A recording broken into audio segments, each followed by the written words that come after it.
طالبانو د هند لخوا افغانانو ته د ویزو د ورکولو د پریکړې هرکلی وکړ. سلام، وخت مو بخیر. پام وکړئ د نن ورځې تازه خبر ته. د طالبانو حکومت افغانانو ته د هند لخوا د ویزې د ورکولو د بهیر د پیل په اړه د هند د بهرنیو چارو وزارت ویاند رندیر جیسول د څرګندونو هرکلی کړی دی. د طالبانو د حکومت مرستیال ویاند حمدالله فطرت د طالبانو تر کنټرول لاندې ملي تلویزیون سره په مرکه کې هیله ښودلې چې هند به افغانانو ته د ویزې د ورکولو لړۍ ژر پیل کړي.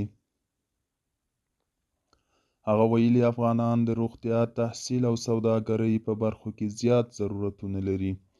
که هند دغه پروسه پیل کړي نو په دې سره به د زیات شمېر افغانانو ستونزې حل شي او موږ هیله من یو چې د هند دوست هیواد به د ویزو ورکړه پیل کړي. د هند د بهرنیو چارو وزارت د انټرنیټي پاڼې د راپور له مخې د هند د بهرنیو چارو وزارت ویاند رندیر جیسوال د جولای پر 26مه په نوي دهلي کې یو خبري کنفرانس ته د وینا پر مهال افغانانو ته د ویزې د ورکولو د بهیر د بیا پیلېدو خبر ورکړی و. هغه ویلي د یو خبریال د پوښتنې په ځواب کې ویلي بلې افغانانو ته د ویزې ورکولو روان دي او دا کار روان دی. رندیر جیسوال ویل چې هند افغانستان د خلکو سره تاریخي اړیکې لري او زیاته یې کړه چې د هند د حکومت په بودیجه کې افغانانو سره د بشري مرستې لپاره د بودیجې ځانګړي کېدل د دغه ملګرتوب او ژمنې بیلګه ده.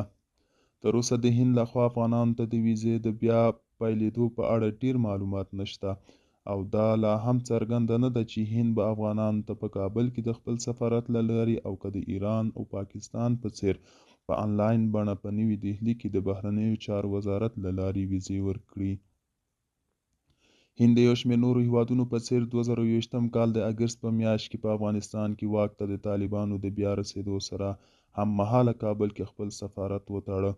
افغانانو ته نه یوازې د ویزې ورکولو لړۍ بنده کړه بلکې په سلګونو افغان زده کوونکو ته چې د لوړو زده کړو د دوام لپاره د هند د حکومت په سکالرشیپونو هندي پوهنتونونو ته معرفي شوي وو هم د ویزې ورکول بند کړل. که څه هم هند په 2022 کال د جون په میاشت کې په کابل کې خپل سفارت بیرته پرانیسته خو دغه سفارت لا افغانانو ته قونسلي خدمتونه نه دي پیل کړي. اوس مهال کابل کې د پاکستان او ایران سفارتونو افغانانو ته په انلاین ډول ویزې ورکوي او ترکیه هم د بشري خواخوږۍ له مخې افغان ناروغانو ته د ویزې ورکوي. هند د افغانستان په څو اقتصادي شریکانو په ډله کې د تیر کال افغانستان هند ته د 500 میلیونو ډالرو څخه په زیاتو پیسو سوداګریز توکي په ځانګړي ډول وچې او تازه میوې صادر کړي. دوستانو دا و د نن ورځې چمتو کلی خبر. تر بیا